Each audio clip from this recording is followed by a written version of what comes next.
और अभी आपको कराची के हवाले से इंतहाई तशवीशनाक खबर देते चलें। कराची में हलाकत खेज निगलेरिया वायरस फैलने का खदशा जाहिर कर दिया गया। आपको बताएं, Karachi water and sewerage board ने पानी के मयार से मुतालिक नई रिपोर्ट में कहा कि पंपिंग स्टेशन से मिलने वाले 70% पानी में या तो क्लोरीन नहीं होती या फिर हल्की मिकदार में होती है। आपको बताते चलें, ये वही क्लोरीन है जो निगलेरिया जैसे जानलेवा मरज़ में तहफ़्फ़ुज़ का काम करती है।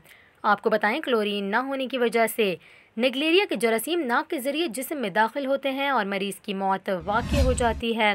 यहाँ पर आपको ये भी बताएं, कराची में हालिया दिनों में 2 अफराद निगलेरिया के बायस इंतकाल कर चुके हैं। इसी हवाले से आलमी बैंक में Karachi water sewerage service project के तहत जमा कराई गई दस्तावेज़ात के मुताबिक कराची के 123 पंपिंग स्टेशन में से 87 स्टेशन ऐसे हैं जहाँ पानी कम क्लोरीन या बग़ैर क्लोरीन के लोगों को फराहम किया जाता है। आपको यहाँ ये भी बताएं, माहिरीन ने पानी में क्लोरीन के ना होने को इंतहाई तशवीशनाक करार दे दिया। माहिरीन का ये कहना है कि वाटर बोर्ड को इस बात का अंदाज़ा लगाना चाहिए कि सारिफीन तक पानी पहुँचने तक कितनी मिकदार में क्लोरीन पानी से कम हुई है, जिसके बाद इसकी मिकदार में इजाफा किया जाए।